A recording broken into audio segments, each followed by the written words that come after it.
I gotta find an intro. I don't have an intro right now. I don't know how to do intros. I won't lie. I hate doing intros. What up, though? You know what it is. Where you going with that? Who says that? Nobody says that. I don't know why I said that. Anyways, thanks for watching another video. This time I decided I would do a BTS behind the scenes of my short film that I just released. I think it was yesterday or whenever you seen it. I don't know when you guys will see this, if you ever will. But I thought I'd give you guys a behind the scenes look of how I made the short film, just for a fun little project to see. And it's just challenging me to do some things. Now, what is the project about? The project was about a contest I saw online, and it was an opportunity I felt not only to try to win some shit, but an opportunity to also challenge myself and do something that I'm usually not comfortable doing. Like this whole YouTube thing, this doing video, doing film thing, and just really immersing myself into it is challenging because it's making me do some things I usually wouldn't do, some things that I feel a bit weird about, some things that make me feel a bit uncomfortable.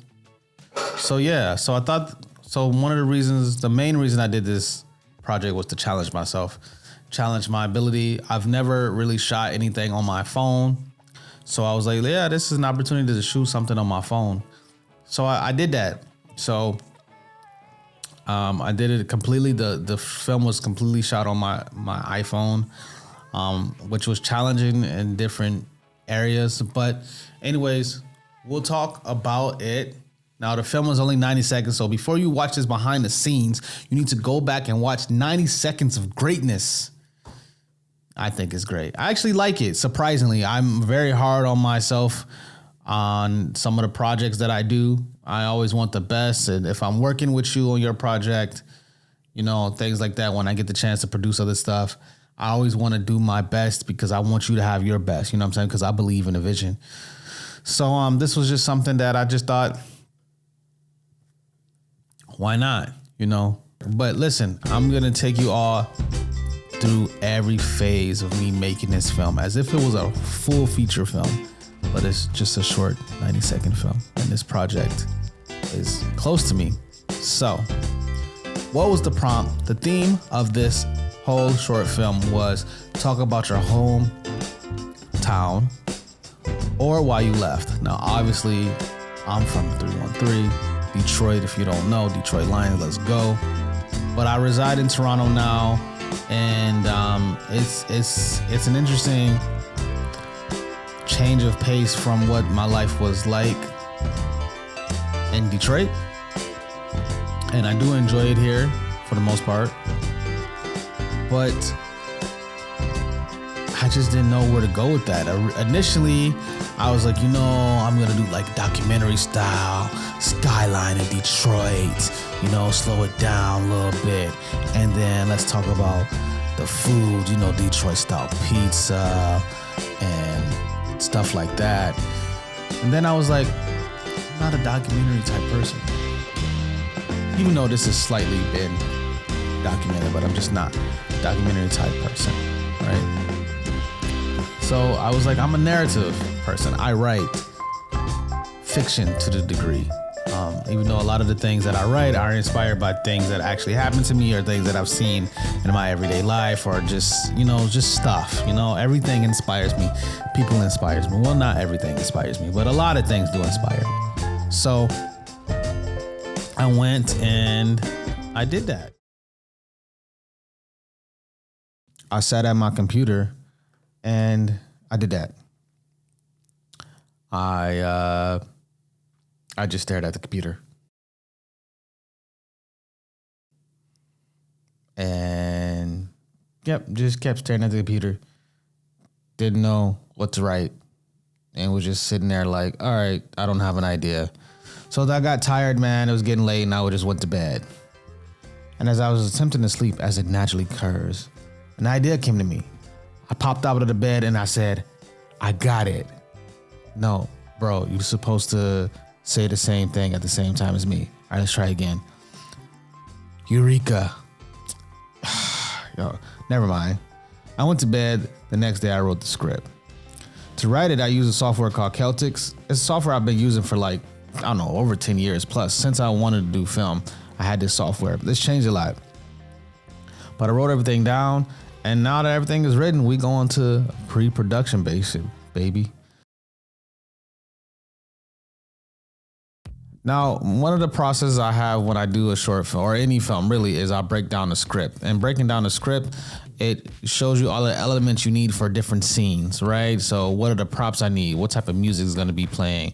Is there going to be any sound effects that I need to react to that I'm going to be putting in post? Things like that. I didn't really do that this time because it was only like a 2-page script, but I did take the time to still fill out the breakdown sheet. Like after you break down a scene, you put it in the breakdown sheet for all those elements we discussed. And just so I can have an idea to make sure I had everything, right? So it was easy for me to go in and do it. So I did that. What's good about this breakdown sheet, it gives you an idea, like I said, of the things you need for the scene. So most of the things I already had on hand, like the hoodie you see me wearing, the degree, the hats, the suitcase, like I put all of those things down as props. Even my phone, like that's a prop. That's the thing that I need in the thing. The only prop I purchased to make this thing work was this.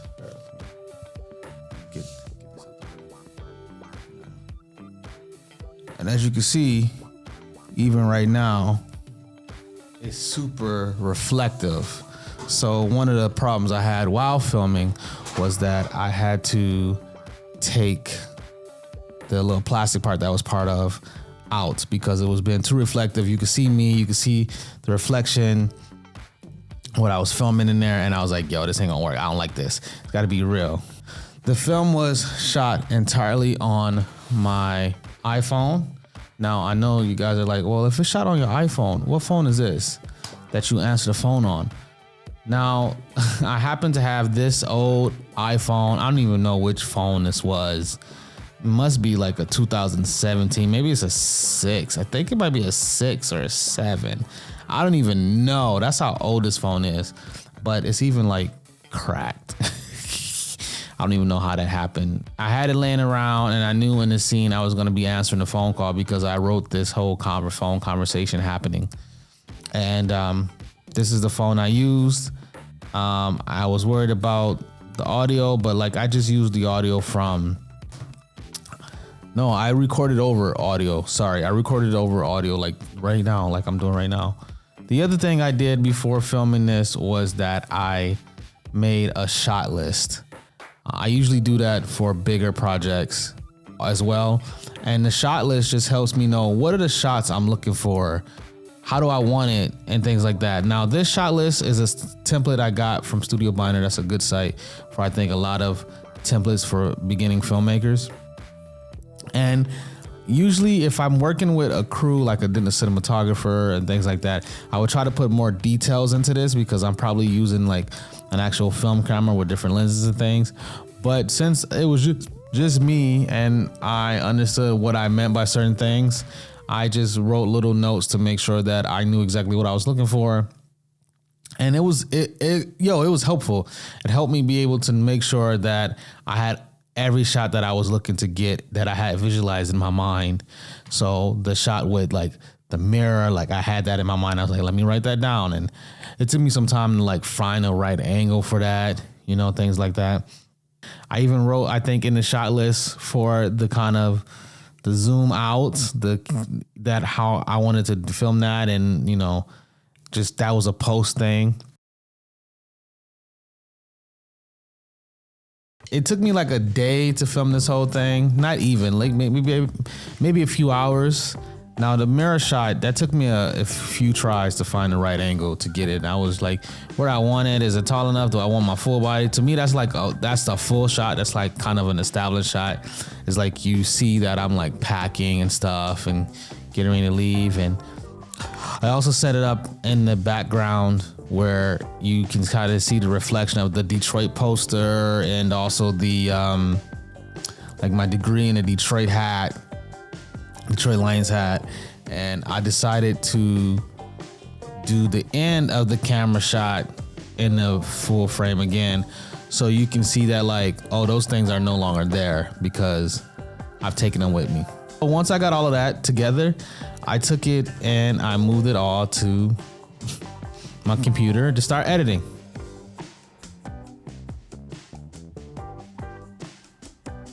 which is the post-production process, baby. Now, the software I prefer to use for editing right now is Premiere Pro. I find it's very easy to learn. When I did a film and video production certificate, I had to take an editing class, and that was like the industry standard at the time. I don't know if it still is. And I like it. I've been learning more about editing, and I find that Premiere Pro is, right now, at least it's the easiest for me because the learning curve doesn't seem to be that steep, and I've learned so much about editing in the last little month or so. So I feel like I'm getting better, and it's just like trying out different things. How do you do different effects and stuff like that? So eventually, but this is a very basic edit. So I just put everything in a timeline. I kind of already know the order of how I want things to go. I don't necessarily always film the things in order of like how it comes up in film, but because I think honestly the first scene of the film, the first shot you see me in the mirror, I think I filmed that last, and I actually filmed the ending first. I can't remember exactly why it was. I think it had something to do with time of day and the lighting and stuff. I also took the time to like have to find the right music. Oh man, I spent so much time trying to find, and I knew I was gonna post this on YouTube, so YouTube has a music library and sounds library, and the music is okay. It takes a lot of time to sift through it to find what you're looking for, and I wanted to actually have some music that was gonna be like throughout the film the whole time, like in the background, just kind of like, originally the first idea I had was that I wanted the Detroit Lions game to be playing in the background. I also wanted the Detroit slice of Detroit style pizza, but I ended up nixing that because I just didn't know where exactly it would fit in this short 90-second film. And I took that, but I took all of the other Detroit stuff. Also, I was supposed to have some Detroit snacks like Better Made potato chips and Faygo Pop in it. So like there's a part where I'm on the phone, having a phone conversation, and I say, I'm taking the best parts of you with me at that. And what I had written in my mind was that I was going to be putting Faygo Pop and Detroit Better Made potato chips in my backpack. So it was like me taking those things that I love with me.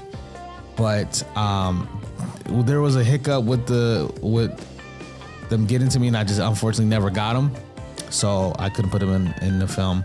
And I also have my degree, like that's my actual degree I'm putting into the bag right there. I also, believe it or not, had a couple of deleted scenes. So the first scene I deleted that I'm gonna show you guys here was, I wanted to do a pan shot. And I was like, I had this idea of like, this is a type of pan shot where I'm coming across and you see all the Detroit stuff, and it was gonna be moving slowly across the thing. And I think that was one of the first things I shot as well. And that took me some time because I was trying to find the right angle, to find the right lighting. I was trying to find, to make sure I could push it, do this thing. How was I gonna do it? So I ended up actually using my suitcase, my carry-on suitcase, and plugging my phone, like I had a little tripod, and putting it into the like little handle area, and then like pushing it and trying different speeds, like going fast, going slow. There's any other. My thought was to like go fast or go slow. What's great about editing is like you can either speed things up or slow it down. So I tried it, but I don't know. In the end, I just didn't think it would work in the overall context of the film. I mean, I don't know. Maybe I'll try it again for something else.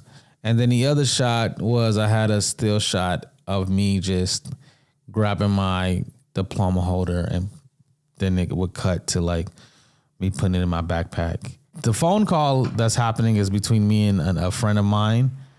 It was something I had asked her if she would do. She's also from Detroit. She's still in Detroit. And I was like, yeah, I got this idea. I sent her the script, and I just need a voiceover person. And she was like, I'm down. And I was like, oh, sweet. I'm glad I didn't have to beg you. And I think she did it in like one take, which was great. And I had made some minor changes. That's right. Even in a short film, but that's 90 seconds, I made a minor change to the script. And I sent it to her, and I was like, can you say this? And she sent it to me. And then I just pieced it together in post, and it worked out. So that is how you come with 36. Now, some context for the film. 36. In my mind, I named it 36 because the area codes in Detroit is 313, and the Toronto is kind of known as a 6 for many different reasons. I'm not exactly sure what the original reasons are. Obviously, it was very popularized by Drake, but it's like Toronto has 6 boroughs, and also the area codes are like 647 and 416. So that's why I wanted it 36. And also I wanted a dash in there because for me it represented that like I'm coming from the 313 and now I'm coming to the 6. So that's why that was there. The other thing about the film that should be noted is like I tried to put a lot of Detroit stuff in there, like the hoodie, the hats, the diploma, the poster, all of that. And it might have been a lot of Detroit stuff, but the whole point of the film was to be like, this man, me, loves Detroit, but he's also grasping with the fact that he understands he needs to leave in order to be able to grow. Like staying won't benefit him, to be honest with you. Staying won't benefit you. So I was like, this is to show his over love and, you know, all this love and support he has for his city that created him, that made him who he is, to now having to leave that and start a new life elsewhere. In order to become the person he really wants to be, he has to leave. And the other takeaway from it is the conversation. It was meant to sound like a breakup with a girlfriend or something, but in actuality, in my mind, the way I see it is actually him having a conversation with Detroit, and the fact that he's basically saying one last goodbye to the city. So it's a metaphor. The conversation is actually a metaphor for him talking to the city of Detroit. So there was a couple of other scenes I wanted to do. I wanted to have a scene of me like coming from like Union Station with my suitcase and shit. And then there's a CN Tower in the background, but I just never got out to do that. And I just try to keep it contained. So yeah, thanks for watching this. Thanks for watching the short film. And thanks for watching this little BTS behind the scenes thing. If you want to see more stuff like this, first of all, subscribe to the channel, please. Subscribe. I need them subscribers. I need you guys to know that I'm creating more content for you that you hopefully will enjoy. But I do think this is one of my better efforts and stuff. And I probably would be doing more. I will be doing more stuff like this with just kind of short film ideas that I do, that I film, and then I try to post and edit and do different things with. So keep on the lookout for that. But thank you. Let me know if you guys want to see more stuff like this. Peace. I appreciate you.